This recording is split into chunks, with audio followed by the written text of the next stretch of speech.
क्या सोल्यूशन है तुम्हारे पास, क्योंकि सोल्यूशन एक एस्केप है। कब तक भागोगे किसी चीज से? मेरी बुक जो द डे गॉड स्पोक है उसमें एक लाइन है, कब तक तुम अबिस से भागोगे, गहराइयों से, अंधकार से भागोगे? Don't run away from the abyss, don't leave the abyss, make the abyss leave ये। इस लेवल पे उसको परेशान कर दो, अंधकार को, नाइलिस्टिक स्टेट को, कि नाइलिस्टिक स्टेट ही तुम्हें छोड़ के चली जाए, रादर तुम उसको छोड़ के आगे बढ़ोगे। सोचो इसके ऊपर, सोचो, तगड़ी चीज सोचो। सोचो है पहले तो बहुत बड़ी बात, लेकिन सोचो। तो तुम्हारा आगे यहाँ पे एग्जिस्टेंशियलिज्म क्या कह रहा है? Existentialism, since there is no meaning to anything you are free to provide meaning to everything. यहाँ पे एनीथिंग, समथिंग और एवरीथिंग, ये तीन वर्ड बहुत इंपॉर्टेंट है, इनके बीच में डिफरेंस समझना बहुत जरूरी है। फिलॉसफी में हमेशा वर्ड्स के बीच में डिफरेंस समझो।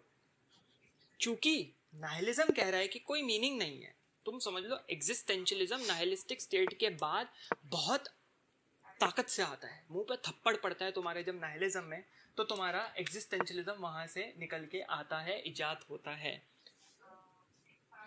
चूंकि नाइलिज्म आ गया, there is no meaning to anything, you are free to provide meaning to everything. ये सार्टर के टाइम से आई ये चीज, बात तो फिलोसफर्स कर रहे थे, लेकिन कॉन्क्रीट लेवल पे ये सार्टर की तरफ से आई कि तुम्हारे पास इस लेवल पे, इस हद लेवल पे तुम्हारे पास फ्रीडम है कि तुम इमेजिन भी नहीं कर सकते।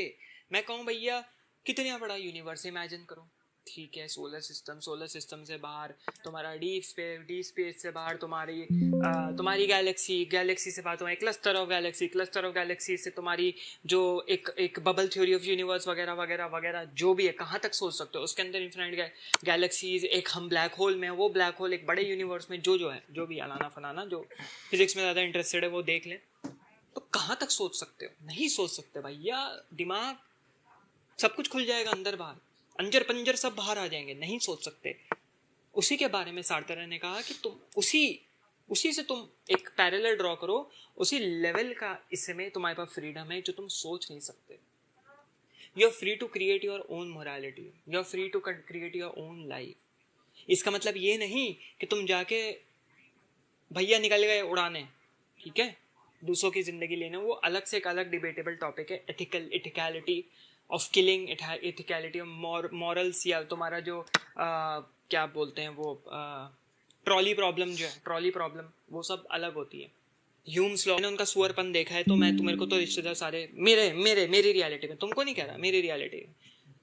तो कोई कुछ कह रहा है, कोई तुम्हारे रिश्तेदार कह रहा है कि मैं भी सुअर हूँ, तुम भी सुअर बनो, भैया चलो एक ही कीचड़ में लोटेंगे पोटेंगे, एक दूसरे को गंदा करेंगे। नहीं भैया, मैं खुद की मोरालिटी खुद क्रिएट कर सकता हूँ यहाँ पे, इस लेवल पे कि मैं कॉन्फिडेंट फील करूँ जिंदगी में। ये था एग्जिस्टेंशियलिज्म की चूंकि यहाँ पे कोई मीनिंग नहीं है, तो तुम यहाँ पे कोई मीनिंग दे रहे हो। You give some values, rules, morals, ethics to a particular stuff to make it qualifiable as an object or thing। वैसे stuff भी आ सकता है उसमें। तुम किसी भी चीज में ठीक है एक वैल्यू दे रहे हो, उसमें कुछ, ठीक है, एक वैल्यू दे रहे हो, उसमें कुछ एथिक्स दे रहे हो, उसमें कुछ मॉरल्स दे रहे हो, और क्या दे रहे हो, और कुछ दे रहे हो, वैल्यूज, रूल्स दे रहे हो। वैसे एक ही बात हो गई, रूल्स दे रहे हो, तब जाके वो कुछ थिंग बनता है, तब जाके वो एक ऑब्जेक्ट बनता है। समझ रहे हो? अब लेक्चर को रिवाइंड करो और देखो जो हम लोग ऊपर ऑब्जेक्ट और थिंग के बारे में बात कर रहे थे, इसका एग्जाम्पल लेके, तो तुम प्रोवाइड कर रहे हो कुछ उसको, जिससे कि वो कुछ बन पाए। तुम कह लो इन द सेंस तुम एक एसेंस प्रोवाइड कर रहे हो। प्लेटो एरिस्टोटल कह रहे थे कि भाई एक इमूवेबल फोर्स है, या उस टाइम जमाने के लोग कह रहे थे गॉडली फिगर है, कुछ है सब, क्योंकि गॉड पे घूम फिर के गॉड पे आते थे, प्रोवाइड कर रहा है। अभी तुम खुद के भगवान हो, कभी कभार लगता है अपुनिच भगवान, ठीक है, वो वाली फीलिंग आ रही है तुम्हारे अंदर। और वो बहुत अच्छी फिलोसफिकल लाइन है, जिसकी भी है, मेरे को नहीं पता किस चीज़ की कौन सी वो वेब सीरीज़ का है, मैं देखता नहीं वेब सीरीज, लेकिन ये सुना है मैंने, कभी कभार लगता है अपुनीज भगवान है वो। अपुनीज भगवान जो है बहुत अच्छी फिलोसफिकल लाइन है, क्योंकि there is no meaning, there is chaos everywhere. तो हम भैया अपने को ही भगवान बना के अपने ही मॉरल्स और एथिक्स बना ले, क्यों ना, जो मेरी रियलिटी में काम करते हो। समझ रहे हो मेरी बात? तो समझो कि ये सब चीजें तुमको कोई ना कोई तुमको क्वालिफाई करती है। तुम एक ऑब्जेक्ट बनाओ अपनी लाइफ में, मीनिंग स्ट्रक्चर बनाओ। और सार्थर ने भी ये बात कही, जो कि था कि एसेंस से पहले, एसेंस जो ये लोग बात कर रहे थे, एसेंस भैया, एसेंशियलिज्म, एसेंस से पहले तुम्हारे पास एग्जिस्टेंस होनी चाहिए। भाई किसी भी चीज में एसेंस तभी दोगे ना जब एग्जिस्टेंस है। भाई इसके अंदर इस मार्कर में ये इंक डालने से पहले ये इंक भी तो बनानी पड़ेगी भैया। इंक बनाओगे, इंक डालोगे, एसेंस लाओगे, तभी तो उसमें कुछ मीनिंग पड़ेगा। तो एग्जिस्टेंस प्रेसीड्स एसेंस। पहले पैदा तो हो जाओ बबुआ, पहले पैदा तो हो जाओ, फिर ही तो जाके अपनी लाइफ में ये मॉरल्स दोगे, ये रूल्स दोगे, ये एथिकलिटीज दोगे और ये वैल्यू सिस्टम दोगे। मॉरल लेजिस्लेटर तो बनने निकल लिए, लेकिन यही नहीं पता कि तुम्हारी एग्जिस्टेंस क्या है। पहले एग्जिस्टेंस को तो जानो। नीचा ने पूरी जिंदगी इसी में निकाल दी भैया, यही करते करते वो चल बसे अपनी जिंदगी से। क्या कि पहले मैं खुद तो जान लूं मैं कौन हूं, खुद तो एक एग्जिस्टेंशलिस्ट बन जाऊं, खुद तो अपनी एग्जिस्टेंस जान लूं, तभी तो हम मॉरल लेजिस्लेटर बनेंगे। पहले खुद को तो पहचानो। लोग आज की डेट पे जेनजी स्पिरिचुअल लोग अपने को बनते हैं, जेनजी स्पिरिचुअल। वापस से मैं किसी कल्चर को गाली नहीं दे रहा, जेनजी जो भैया गांजा गूंजा पूछ के भाई हम तो आय हटा रहे हैं, हम तो मोक्ष प्राप्ति ले लेंगे, हम तो इनलाइटेंड हो जाएंगे। अरे भैया आय को ही भूल जाओगे, तुम हो कौन? तुमको क्या लगता है तुम ये आय हटा के तुम कोई ऐसी चीज ढूंढ लोगे जिसमें तुम्हारी सही में तुमको रियलिटी पता लगेगी? नहीं। अरे जब तक खुद को ही नहीं पहचानोगे तब तक क्या आगे करोगे? कैसे इनलाइटेंड होगे? खुद को जो पहचान ले वही है इनलाइटेंड। खुद को एलिमिनेट करके इनलाइटनमेंट नहीं हासिल कर सकता। अगेन ये मेरी आइडियोलॉजी से, किसी के ऊपर मैं फोर्स नहीं कर रहा, मैं ऐसे सोचता हूँ, आप अलग तरीके से सोच सकते होंगे, बहुत बढ़िया। बुरा आपको लगता है कभी भी किसी भी पार्ट पे वीडियो पे आपको बुरा लगता है, आप एक डिसलाइक ठोक के जा सकते हैं, कोई दिक्कत वाली बात नहीं है, ठीक है। सबकी आइडिया पर्सपेक्टिव हर लीजिए, मैं भी हर पर्सपेक्टिव लेता हूँ, पर्सपेक्टिव हर लीजिए, अपने अंदर समाइए, ठीक है। उसके आर्ग्यूमेंट्स बनाइए कि ऐसे मैं काउंटर करूंगा, लेकिन हेट्रेड मत फैलाइए। अब एक और चीज जो कि बहुत इंपॉर्टेंट है, लोग सोचते हैं कि हर एग्जिस्टेंशियलिस्ट एथिस्ट होता है। भैया भगवान पे भरोसा नहीं करता। एथिस्ट को भी लेके बहुत बड़ा मिसकंसेप्शन है। यहाँ पे मैं वो भी क्लियर कर दूं, जो लोग सोचते हैं एथिस्ट जो होता है दुश्मन है, या एथिस्ट कुछ अलग ही लेवल के रेडिकल्स होते हैं। नहीं भैया, एथिस्ट ये कहते हैं कि भैया तुम लाओ, हम मानेंगे, हम भरोसा करेंगे गॉड के एग्जिस्टेंस पे, लेकिन तुम कोई ऐसा सॉलिड कॉन्क्रीट प्रूफ लाओ जो हमको मजबूर कर दे बिलीव करने पे, मजबूर। एक ऐसा एम्पेरिकल एविडेंस लाओ, और एक empirical backed with rational. Empiricism और रैशनलिज्म के बीच में बात करी थी ना कांट वाले लेक्चर में, सेकंड लेक्चर कांट का। एक ऐसा एम्पेरिकल और rational, empirical evidence backed with rationalism लाओ कि हम मानने पे मजबूर हो जाएं कि गॉड एग्जिस्ट, हम मानेंगे, खुशी खुशी हम पूजा करेंगे ऊपर वाले की। लेकिन जब तक नहीं है तब तक मैं नहीं मानता। कुछ होता है रिलीजियस एथिस्ट, अब कुछ होते हैं जो भगवान पे भरोसा, गॉड पे भरोसा करते हैं, लेकिन वो अपने धर्म के भगवान गॉड पे, जो धर्म जिस तरीके से सिग्निफाई और पोर्ट्रे करता है, उस पर भरोसा नहीं करते। अब लोग सोचते हैं क्योंकि एग्जिस्टेंशियलिज्म के बारे में बात कर रहा है, ये नाहिलिज्म के बारे में बात कर रहा है, सारे बिलीफ सिस्टम इसके शार्टेड हैं, तो ये एथिस्ट होगा? नहीं मेरे बच्चे, ऐसा नहीं है, गलत सोच है तुम्हारी। बहुत सारे एग्जिस्टेंशियलिस्ट थीस्ट होते हैं। मेरे से मत पूछना मैं क्या हूँ, मैं थोड़ा हटके स्कूल ऑफ थॉट पे काम कर रहा हूँ, जो कि तुम सुन के हंसोगे कि भाई ये कौन होता है अपना स्कूल ऑफ थॉट बनाने वाला। इन द सेंस मैं किसी को बोल नहीं रहा फॉलो करो, मैं ट्रांसम्यूटेशनल या ट्रांसेंडेंटल एथिज्म बना रहा हूँ, जो अलग है, जो कि अगेन एथिज्म नहीं है, बहुत अलग तरीके का atheism, instantaneous existence of God के ऊपर है, जिसके बारे में हम उसको जब अच्छे से उसके एनेक्डोट्स, उसके साइटेशंस, उसके एक्सियम्स और पोस्टुलेट्स और उसके आर्ग्यूमेंट्स और प्रेमाइसेस बना लेंगे, तब हम आपको विस्तार से उसके बारे में बताएंगे। तब तक के लिए याद रखें, नॉट ऑल एग्जिस्टेंशियलिस्ट्स आर एथिस्ट्स। ऑलराइट, आधे घंटे का लेक्चर हो चुका है, एनर्जी हम में अभी भी उतनी ही है, ठीक है। आगे बढ़ते हुए जो हमने पहले बात करी कि भाई God is a centre ground for everything. अब अगर हम गॉड को एलिमिनेट कर दे, जो हम यहाँ पे बात कर रहे थे कि कुछ है, गॉड है भाई, दैट थिंग इज गॉड, ये जो थिंग है, अब हम इस थिंग को ले लेते हैं गॉड। सबका मॉरल सिस्टम, सबका समझ लो एथिकल सिस्टम, पूरा पॉलिटिकल सिस्टम, सेंटिमेंटल सिस्टम इस कॉन्सेप्ट पे बेस्ड है, विच इज गॉड। अब हम कहते हैं कि अगर गॉड हो ही ना, अब गॉड नहीं होगा, अगर हम चलो हमने मार दिया गॉड को, तुम कहते हो ना गॉड एक एंटिटी, हमने उसको मार दिया, जो कि मैंने बताया डॉस्टोवेस्की ने उसका आइडिया दिया और नीचे ने उसको इम्प्लीमेंट किया। कि डॉस्टोवेस्की ने पूछा मारे तो क्या होगा, नीचे ने कहा मार दिया, आप बताओ ये होगा, जो कि होगा नाइलिज्म। गॉड को तुमने मार दिया, क्या होगा? Now if we kill God then question mark, that essence, meaning, essentiality is lost. वो जो मीनिंग है, वो वैल्यू सिस्टम है, वो रूल्स है, वो एथिक्स है, वो मॉरल्स है, वो खो गए। ढूंढते रहिए बड़े समुंदर में, पता नहीं हमें समुंदर भी है जिसमें हम खोज रहे हैं। भैया मछली जो पानी में है उससे पूछो तुमको पानी का मतलब पता है? क्या है पानी? नहीं पता उसको, तो पानी में ही रह रही है और क्या पता। ये वही वाली विचारों विमर्श वाली सिचुएशन में आप फंस गए। मार दिया गॉड को, एसेंशियलिटी खत्म कर दी, एसेंस खत्म कर दिया। अब क्या? नीचा बाबा यही कह रहे हैं।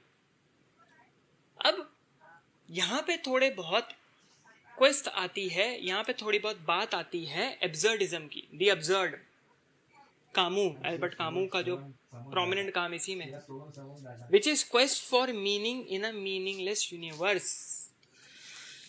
कि तुम रो रहे हो इस उम्मीद में कि तुम्हारी पोहकार, आहाकार, तुम्हारा रोना कोई सुन लेगा, लेकिन फिर भी कोई सुनने वाला है नहीं, लेकिन फिर भी तुम रो रहे हो।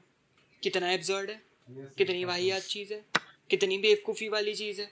इसी के बारे में बात कर रहे थे ये लोग, विच इज द एब्सर्डिज्म की क्वेस्ट फॉर मीनिंग। एक मीनिंग स्ट्रक्चर ढूंढ रहे हो, एक सार ढूंढ रहे हो, बिना सार वाले इस इन्वायरमेंट में जिसको हम यूनिवर्स कहते हैं, है ही नहीं, लेकिन फिर भी ढूंढ रहे हैं और ढूंढे जा रहे हैं।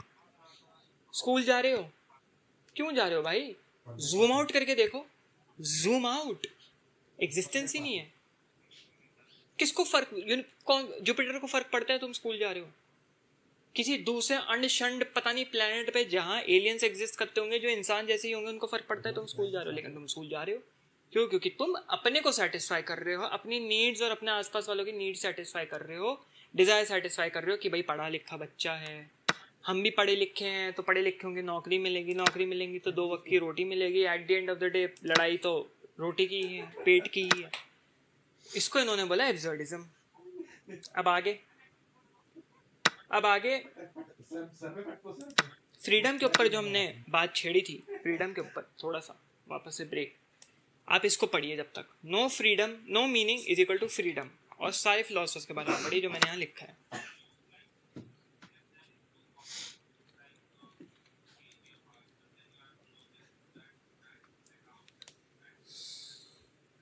कि भैया नो मीनिंग, ठीक है, पढ़ते भी हो भाई बहन, जो भी हो, पढ़ते भी हो या मेरे पसीने के बूंदे देखते हो या नाक के बाल गिनते हो, पढ़ाई पे ध्यान, मतलब लेक्चर पे ध्यान। तो तुम्हारे सोरेन कीरकेगार्ड आए, उन्होंने कहा, सबका हमने नटशेल में कर दिया जो मेन है।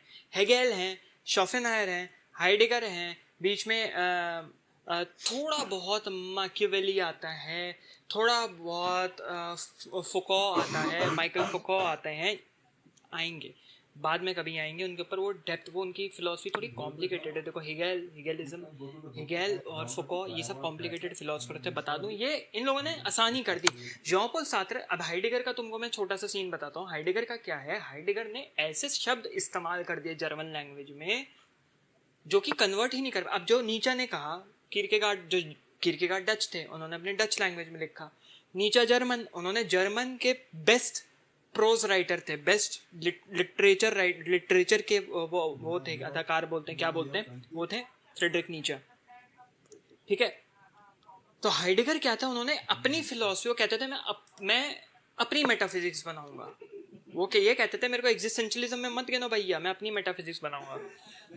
उस चक्कर में उन्होंने क्या किया, ऐसे ऐसे शब्द का इस्तेमाल कर दिया जो ना तो इंग्लिश फिलोसफर को उसको कन्वर्ट करने की कोशिश करते हैं या इंग्लिश में उसको कन्वर्ट करने की कोशिश करते हैं, मीनिंग ही कुछ और आ रहा था और वो मीनिंग कंफ्यूजन क्रिएट कर दे रहा था। और फिलॉसफी में कंफ्यूजन मतलब वॉर, फिलॉसफी में कंफ्यूजन मतलब मेहम, हाहाकार। काय को हम ये बात बोल रहे हैं, इसलिए बोल रहे हैं, अब याद करो हिटलर बाबा ने क्या किया था। हिटलर बाबा ही थे जो फ्रेडरिक नीचा की ओबरमेंश की फिलॉसफी को कुछ और ही समझ गए, क्योंकि फ्रेडरिक नीचा ने आर्यंस के बारे में भी कुछ कहा था, या आर्यंस जो है ओबरमेंश है, कुछ लिंक है। अब उसको हिटलर बाबा ने गलत समझ लिया कि हम ओबरमेंश है, ओबरमेंश मतलब नीचे का। उनकी जो लिटरेचर कह लो, उनकी फिलॉसफी थोड़ा pain in the ass to read वाली चीज। तो ये उस चीज को जॉन पॉल सार्त्र ने आसान कर दिया था, क्योंकि हिगेल की भी फिलॉसफी बहुत मुश्किल है। हिगेलिज्म और हिगेल की जो उन्होंने फिलॉसफी थी वो काफी कॉम्प्लिकेटेड है। Sartre straight to the point, एकदम सामने इजी एग्जांपल्स कि भाई एक चेयर है, चेयर का कोई मीनिंग नहीं है, लकड़ी का तख्ता है, लकड़ी कोई घंटा मतलब नहीं। जब तक कोई इंसान खड़ा हुआ इस हद तक ना थक जाए, उसको चेयर में ही सब मीनिंग दिखेगा। समझ रहे हो? ऐसी आसान एग्जांपल्स। और चेन वो जो चेयर है वही मीनिंग है उसके लिए। ठीक है ना? जैसे कि एग्जांपल लेते हैं कि भाई एक हॉल है, उसमें बहुत सारी 1,000 चेयर्स लगी हुई हैं, सब लोग आके 1,000 लोग आके हर एक चेयर को उन्होंने ऑक्यूपाई करके बैठ गए, सारी चेयरें उन्होंने कर ली ऑक्यूपाई। लेकिन एक गधा है, वो अपने को गधा नहीं मानता, उसने क्या कहा, भाई मैं चेयर पे क्यों बैठूं। एक बंदा है एकदम एक्सेप्शनल, वो चेयर के ऊपर खड़ा हो गया। अब वैसे उस चेयर की वहां पे कोई एग्जिस्टेंस और मीनिंग नहीं है, इट्स इन एग्जिस्टेंट। भाई सब बैठे, तुमको ध्यान भी नहीं जाएगा कौन सा रंग की चेयर है, कितने तुम लास्ट जो जगह पे गए थे याद करोगे तब शायद याद आएगा, वरना तुमको माइंड में भी नहीं आता कौन सा रंग की चेयर थी, कैसे रंग की चेयर थी, उसका हत्था उखड़ा हुआ था कि नहीं उखड़ा था, प्लास्टिक टूटा हुआ था नहीं टूटा था, क्योंकि तुम्हारे लिए कोई मीनिंग नहीं है उससे, तुम्हारा कोई फिजिकल बाउंडेशन नहीं है, तुम्हारे सेंसेस जुड़े हुए नहीं है कि वो टूटा होगा तो तुम्हें भी टूटी हुई चीज फील होगी, जब तक तुम सोचो ना कि भाई अगर चेयर में क्रैक है, तुम बैठोगे तो चेयर को दर्द होगा क्या, और तुमको भी उसकी वजह से दर्द होगा। नहीं मेरे दोस्त, क्योंकि तुम उसमें कोई मीनिंग नहीं ढूंढ रहे, तुम उसमें कंपैशन नहीं देख रहे। तो वो जो बंदा चेयर पे खड़ा हो जाएगा, अचानक से सब उसको उतारने के लिए आ जाएंगे, उतर निकल बाहर कॉन्फ्रेंस हॉल से। क्यों? क्योंकि उस वक्त चेयर की वैल्यू बहुत बढ़ गई, चेयर को एक मीनिंग मिल गया कि चेयर बैठने के लिए है, ना कि खड़े होने के लिए और बकरबाजी करने के लिए। ठीक है, तो वो काम तुम्हारे जॉन पॉल सार्त्र ने किया। तो फ्रेंच में इनको जॉन पॉल सार्त्र कहते हैं, जीन नहीं कहते, जॉन। अब तुम्हारे कीरकेगार्ड कह रहे थे लाइफ हैज सम इंट्रिंसिक। अब इन सब में तुम्हें एक पैरेलल ड्रॉ करना, इन चारों फिलोसफर्स में देखना क्या तुमको कॉमन चीजें मिल रही है। Life has some intrinsic meaning / avoid nihilism. सबसे कुछ स्टार्टिंग में कुछ फिलोसफर्स में इन्होंने नाइलिज्म के बारे में बात करी, जिसको ये लेवलिंग से डिनोट करते थे, लेवलिंग कहते थे नाइलिज्म को। नाइलिज्म तो बाद में टर्म कॉइन हुआ। तो उन्होंने भी कहा ऐसा नहीं है मीनिंग नहीं है, मीनिंगलेस है। Kierkegaard one of the most sadistic writers में से एक है, लेकिन उनका जो ह्यूमर है बहुत डार्क ह्यूमर है, सेडिस्ट ह्यूमर है, लेकिन बहुत खतरनाक लेवल का ह्यूमर है। बहुत सूखे पतल सुखा इंसान था सोरेन कीरकेगार्ड, लेकिन इनका ह्यूमर जो समझ सकते हैं बहुत इंटरेस्टिंग है और बहुत सेडिस्टिक तुम तरीके से कह सकते हो पोर्ट्रे करते थे अपनी फिलॉसफी। जो मैंने बताया साइकोलॉजी के ऊपर स्टार्टिंग में जिन्होंने बात करी, उसमें से एक है कीरकेगार्ड। अब भैया life has some intrinsic meaning. Intrinsic मतलब अंदरूनी कोई उसमें मतलब है, एक्सट्रिंसिक मतलब बाहर से कोई प्रोवाइड कर रहा है, बाहर की वजह से तुम मोटिवेट हो, जैसे इंट्रिंसिक मोटिवेशन, एक्सटर्नल या एक्सट्रिंसिक मोटिवेशन। अब इंट्रिंसिक मतलब अंदरूनी, अंदर से हमारे आ रहा है, एक है, एग्जिस्ट करता है, तुम चाहो ना चाहो। जैसे मैं एक चीज कहता हूं कि तुम कितना ही नाइलिज्म को हटाने की कोशिश कर लो, लेकिन there exist a seizure to your free will, which is तुम चाहे कोई मीनिंग दो नहीं दो, एक वॉलंटरली इनवॉलंटरली एक मीनिंग एग्जिस्ट करता है। और वो मीनिंग क्या है? वो मीनिंग ये है कि तुम चाहे तुम बोलो मैं एक नाइलिस्ट हूं, मैं कमरे के किनारे बैठ जाऊंगा, बैठ जा भाई। मैं पंखे से टंग जाऊंगा, टंग जा भाई। मैं खाना खाऊंगा, खा ले भाई। मैं सबको बताऊंगा नाइलिज्म मीन्स मीनिंगलेसनेस, कर ले भाई। लेकिन इन डूइंग सो, इस प्रोसीजर में, इस प्रोसेस में तुम वॉलंटरली और इनवॉलंटरली एक मीनिंग, चाहते हुए या ना चाहते हुए, एक मीनिंग प्रोवाइड कर रहे हो। तुम हटा ही नहीं सकते। तो तुम वो मीनिंग नहीं हटा सकते, तो कुछ कहीं ना कहीं किसी ना किसी लेवल पे तुम फ्री विल अपनी इस मैं पूरी बोतल खत्म कर जाता इतनी देर में। लेकिन हवा का, कोल्ड ड्रिंक पीने के बाद, सॉफ्ट ड्रिंक पीने में हवा का आगमन जो होता है, ठीक है, वो स्पीच में हिंडर करता है। आप लोगों को लग रहा होगा ये कैसा मजाकिया इंसान है, सीरियस है ही नहीं, तो हम भैया ऐसे ही पढ़ाते हैं, ये हमारी फिलॉसफी पढ़ाने का तरीका है। अच्छा लगे ठीक है, नहीं लगे कोई बात नहीं। माफी चाहते हैं हम आपके वक्त की बर्बादी की, लेकिन कुछ तो सीखा होगा, कुछ थोड़ा बहुत। फ्रीडरिख विल्हेम नीचा क्या कह रहे हैं भैया? नीचा कह रहे हैं nihilism create meaninglessness, God is dead, we have killed him and God remains dead, God is dead, God remains dead and we have killed him, ऐसे होगा। नीचे ये कह रहे हैं, और कह रहे हैं नाइलिज्म जो है मीनिंगलेसनेस क्रिएट करता है, जो कि हमने यहाँ पे बात करी, वापस उसको दोहराने का कोई फायदा नहीं। नाइलिज्म आया, तुम्हारी पूरी फाउंडेशन हट गई, तुम्हारी पूरी मॉरल फाउंडेशन हट गई, अब तुम क्या करोगे? और फ्रेडरिक नीचा को इसलिए बहुत साइकोलॉजिस्ट अपना भगवान मानते हैं, कामू, सात्र का पता नहीं, हाइडेगर, सात्र भी शायद, ये लोग पैर पड़ते थे नीचा के, उनके एहसान में डूबे रहते थे कि उनकी वजह से आज वो जो हैं। मैं भी अपने को ये मानता हूँ, बीइंग एन एग्जिस्टेंशलिस्ट, कि उनकी वजह से जो है वो हम बोल पा रहे हैं, इन द सेंस बोल पा रहे हैं। तो ये वो कहते थे कि भाई, तो इसलिए इनको बोलते थे कि बहुत तगड़े, सिगमंड फ्रॉइड ने खुद कहा है कि बहुत तगड़े साइको एनालिस्ट हैं, बहुत तगड़े साइकोलॉजिस्ट है, क्योंकि इस बंदे ने पहले ही प्रेडिक्ट कर दिया क्या होगा इंसान का। 100 साल बाद कहाँ होगी ह्यूमैनिटी? वही हो रहा है। 1900s में ख़त्म हो गए थे, 100 साल हो गए, क्या हाल पा रहे? तो समथिंग एवरीथिंग छीन लेगा भैया, तबाही मचा देगा। वही हम देख रहे हैं, वही हो रहा है। और इसी चीज के बारे में फ्रीडरिख विल्हेम नीचा बात कर रहे थे। मेरे को जर्मन में फ्रेडरिक को फ्रीडरिख बोलने में बड़ा मजा आता है, पता नहीं क्यों। अब आए जॉन पॉल सार्त्र भाई।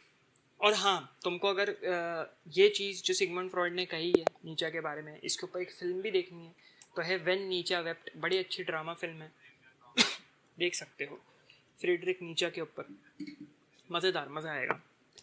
उसका इंसान, तुमको ऐसा लगता है फ्रीडरिक नीचा भैया भगवान टाइप लगता है तुम्हें? नहीं भैया, उसका एक इंसानी रूप तुम्हें देखने को मिलेगा उस मूवी में, बड़ी इंटरेस्टिंग है, देखना वो व्हेन नीचा वेप्ट, खुद ढूंढ लेना भैया कहाँ मिलेगी। फिर आए जॉन पॉल सार्त्र, वो कह रहे हैं लिव ऑथेंटिकली। अब ऑथेंटिकली का क्या मतलब है? Own your freedom in this absurd world, एक ऑथेंटिसिटी लाओ, ऑथेंटिकली जियो इस एब्सर्ड वर्ल्ड में, जिसमें तुम जितना चाहो रो लो, जितना चाहो कह के आ लो, मीनिंग एग्जिस्ट करता, मतलब क्या बोल रहा हूँ मैं, जितना भी रो लो कोई तुम्हारी सुनने वाला है नहीं, तो तुम फिर भी रो रहे हो, तुम रो रहे हो ना, तुम चिल्ला रहे हो ना, उस फ्रीडम को ओन करो। ये भी मत कहो या कोई तो सुनने वाले नहीं है भैया, क्या होगा हमारा, हम तो लूट गए, हम तो बर्बाद हो गए, वो भी नहीं करना है। उस लेवल की छुछोरेपन पे भी नहीं करना है जिसके बारे में कामू भी बोल रहे हैं, जिसके बारे में शौफे नायर ने भी बोला है कि तुम हार जाओगे अगर तुम सुसाइड कर लोगे, वो तो एक स्मॉल विक्ट्री है तुम्हारे लिए। शौफे नायर के लेक्चर बनाया, उस पर जाके पढ़ी भैया, सब हमने आपके लिए तैयारी करके रखी है, प्लेट पे सब ला के रख दिया है। बहुत बड़ी बात होती है इन 200-250 साल की फिलॉसफीज, 300 साल की फिलॉसफीज को एक चैनल में कंपाइल करना, कि सब एक दूसरे में वोवन है, सब एक दूसरे में समझ रहे हो, ऐसे करके जुड़े हुए हैं सारे इधर उधर, तुमको सबके बीच में लिंक मिल जाएगा। और मैं सोच रहा हूँ फ्यूचर में एक वेबसाइट भी लाऊं, बहुत इंटरेस्टिंग वेबसाइट होगी जिसको और अच्छे से लिंक करेगा। तो सार्थर कह रहे हैं ओन करो एब्सर्डिटी को। सिर्फ कामू एब्सर्ड वर्ल्ड के बारे में, एब्सर्डिटी के बारे में बात नहीं कर रहे हैं, जॉन पॉल सार्थर भी कर रहे हैं, ठीक है। फिर है एल्बर्ट कामू, तुम्हारे बड़े हैंडसम, दिखने में अच्छे, खूबसूरत, बड़े अच्छे लेटर लिखते थे, बहुत सारी गर्लफ्रेंडें भी रही हैं उनकी, बहुत चार्मिंग आदमी, लंबे चौड़े एल्बर्ट कामू। नोबेल प्राइज़ मिला था, जॉन पॉल सार्थर ने तो मना कर दिया था नोबेल प्राइज़ से कि नोबेल प्राइज़ कैपिटलिज्म का शिकार है, कैपिटलिस्टिक कंट्रीज जब तक नोबेल प्राइज़ को फ्यूल कर रही हैं, उसको फंड कर रही हैं, हमें नहीं चाहिए भैया, जयराम जी की माफ़ कर दो हमें। एल्बर्ट कामू कह रहे हैं life is absurdity but still seek meaning. भैया एब्सर्डिटी तो है, एब्सर्ड तो है, हम मानते हैं कि शायद तुम रोते रहो, कोई सुनने वाला नहीं है, और मीनिंगलेस यूनिवर्स में तुम मीनिंग ढूंढ रहे हो, लेकिन स्टिल एक मीनिंग सीख करो। Doing something to prevent yourself from killing yourself. Suicide का इन्होंने वो दे दिया, जैसे बहुत लोग कामू को कहते हैं यार कामू ने तो कहा भैया सुसाइड कर लो, ये यहाँ पे मिल गई line, doing something to prevent yourself from killing yourself. Nietzsche ने भी कहा है that which does not kills me makes me stronger.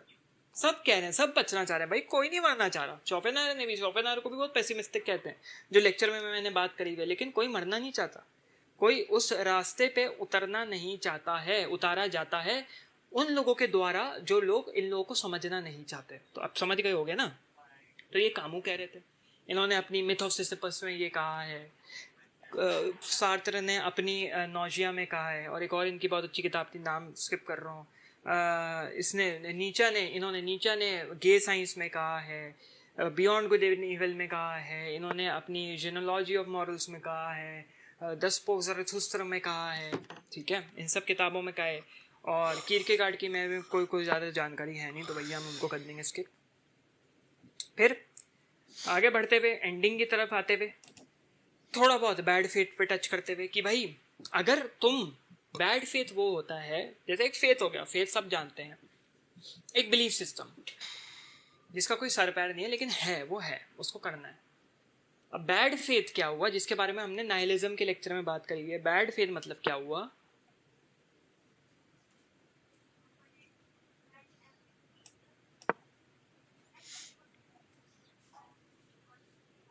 Bad faith यहां पे कहता है कि भाई refusing the absurdity of the universe. Absurdity क्या है कि भाई यहाँ कोई मीनिंग स्ट्रक्चर नहीं है, यहाँ कोई रूल्स नहीं है, वैल्यूज नहीं है, यहाँ पे कोई एथिक्स नहीं है, यहाँ पे कोई मॉरल्स नहीं है, ठीक है। ये एब्सर्ड वर्ल्ड है।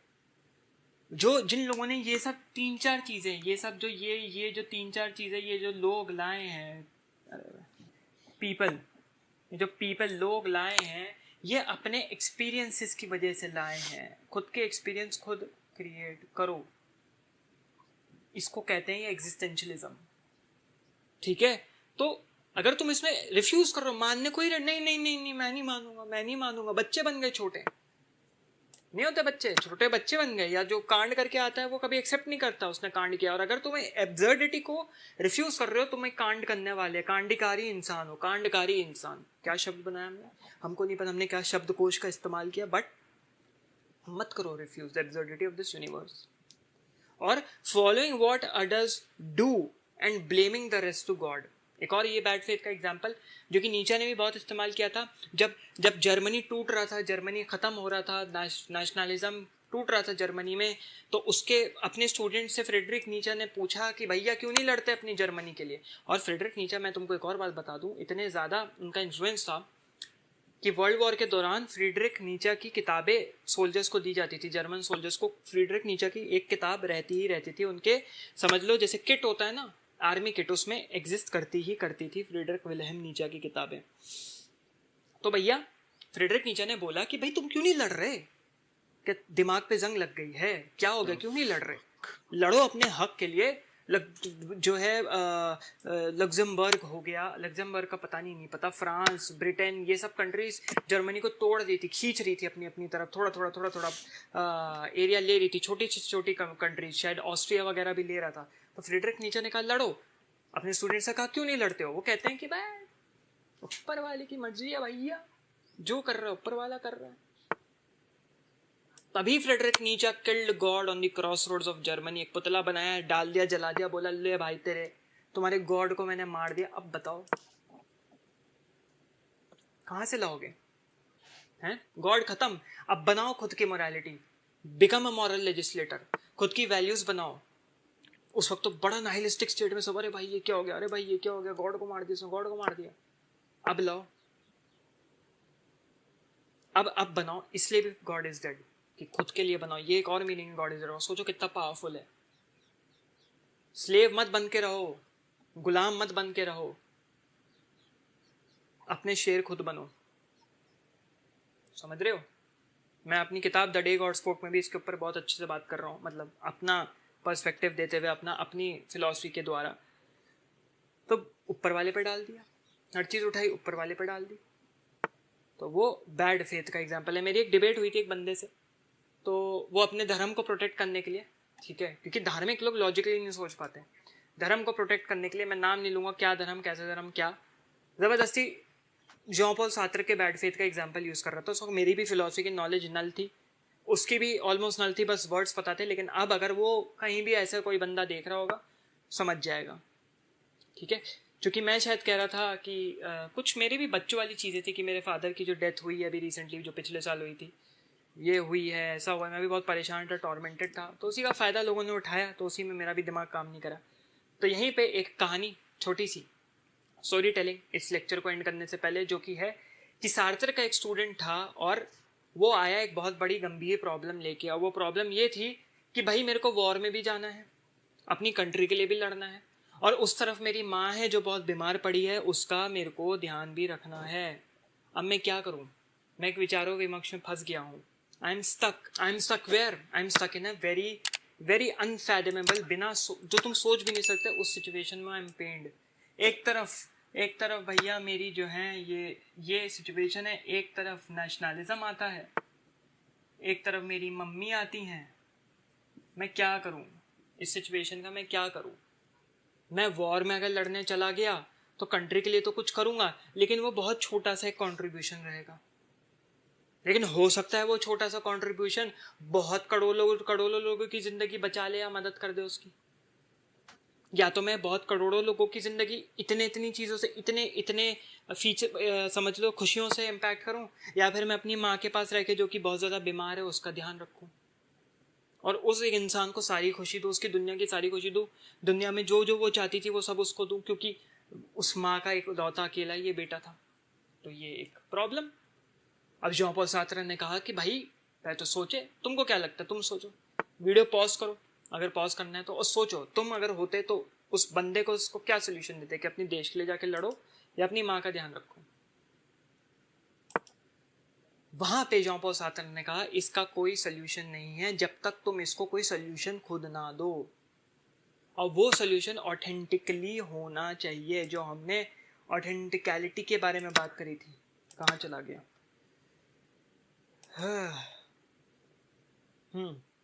ऑथेंटिकलिटी के बारे में बात करी थी हमने।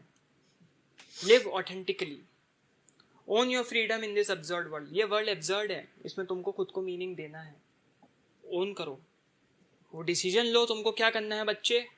वैसे ये भी कोई सॉलिड सोल्यूशन हुआ नहीं, ये तो घूम फिर के खुद ही अपने पास आ गया यार। तभी तो ये सवाल पूछा, क्योंकि एक ऑथेंटिकली एक सोल्यूशन, एक प्राइमरी, एक बाइनरी सोल्यूशन लेना है। लेकिन स्टिल ये कहा सार्त्र ने, शायद इस एनेक्डोट या कहानी को मैं ठीक से समझ भी नहीं पाया, बट ये पोर्ट्रे करना चाहते थे सार्त्र। और ये था तुम्हारा एग्जिस्टेंशलिज्म इन अ नटशेल। समझ रहे हो? एग्जिस्टेंशलिज्म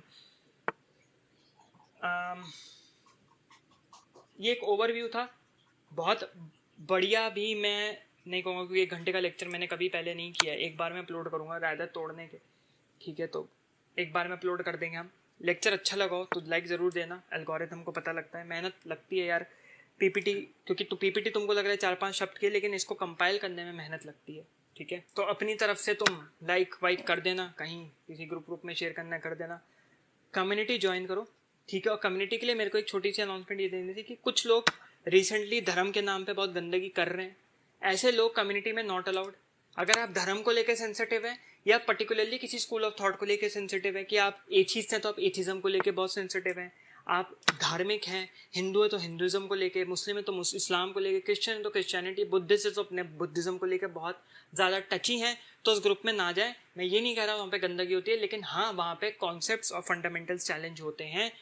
जो भी गंदगी फैला रहा है कृपया ना फैलाएं, मॉडरेटर्स वहाँ पे आपको निकाल देंगे। और दूसरी चीज़, जो लोग वहाँ पे एग्जिस्टिंग हैं, मॉडरेटर्स को कृपया फ़ोन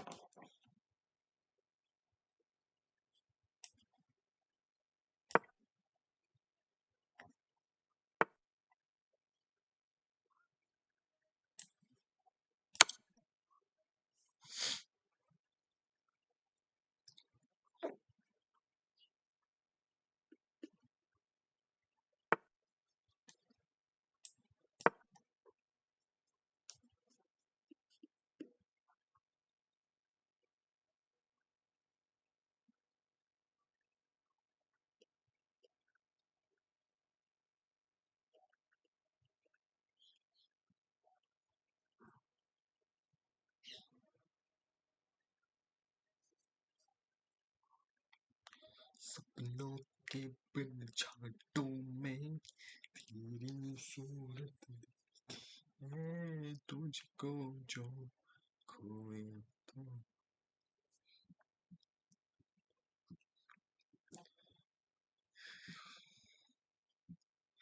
रे ब्रो प्ले योर चैट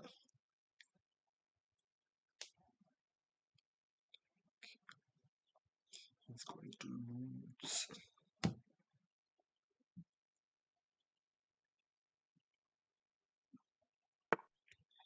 सारे सारे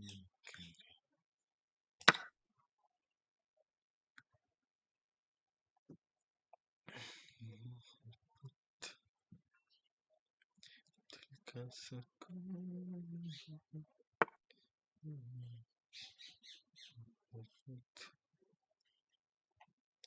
दिल की तरह